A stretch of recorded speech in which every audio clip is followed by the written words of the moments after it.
8,000, 10,000,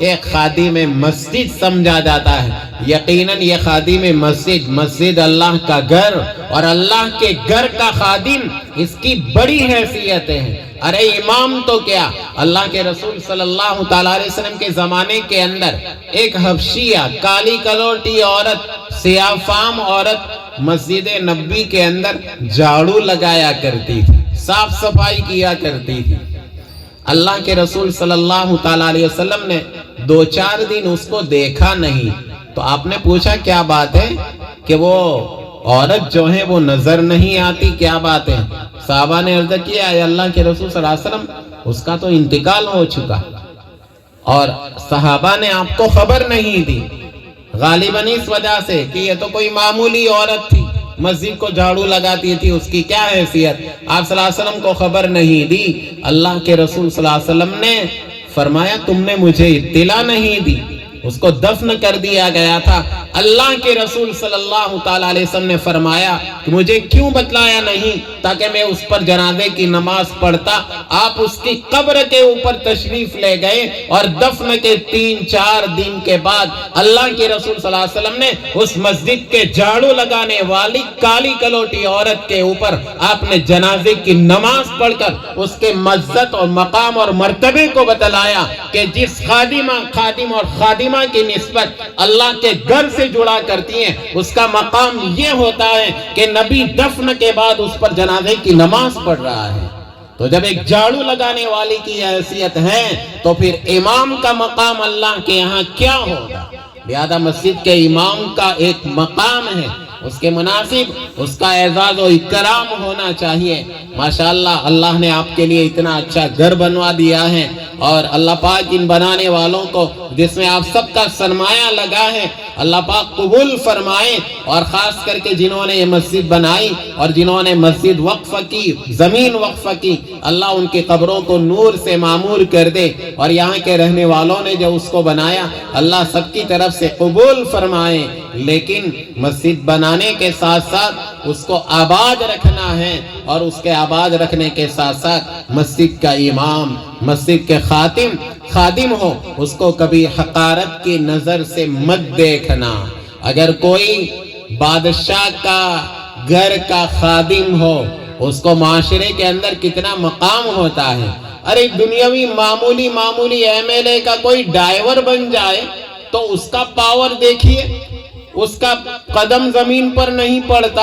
اتنا سر اٹھا کے رکھتا ہے وہ کہ بھئی میں فلانے MLA کا، فلانے PM کا، فلانے MLA کا جو ہے میں ڈائیور ہوں۔ ایک ڈائیور کا اتنا وٹ ہوتا ہے تو اللہ کے گھر کا امام اس کی کیا قدر ہونی چاہیے وہ ہم سمجھ سکتے ہیں۔ تو خیر میں یہ کہہ رہا تھا کہ ان شادی بیاہ کے موقع پر تو فضول خرچی کے لیے ہمارے پاکٹ جو ہیں وہ کھل جاتے ہیں۔ اللہ کے لیے اس پر کنٹرول کیجئے۔ ایک مسلمان کا نکاح اللہ کے بتلائے ہوئے طریقے پر، حضور اکرم صلی اللہ تعالیٰ علیہ وسلم کے طریقے کے پر ہوگا تو انشاءاللہ اس میں برکت ہوگی، اور اگر رسوم اور رواج کی پابندی کے ساتھ کیا تو پھر نکاح کے مقاصد پورے حاصل ہونا مشکل ہے۔ پھر شکایتیں کرتے پھرتے ہیں مولوی صاحب تعویذ بنا دو نے، بہو ماتھے کی ملی ہے،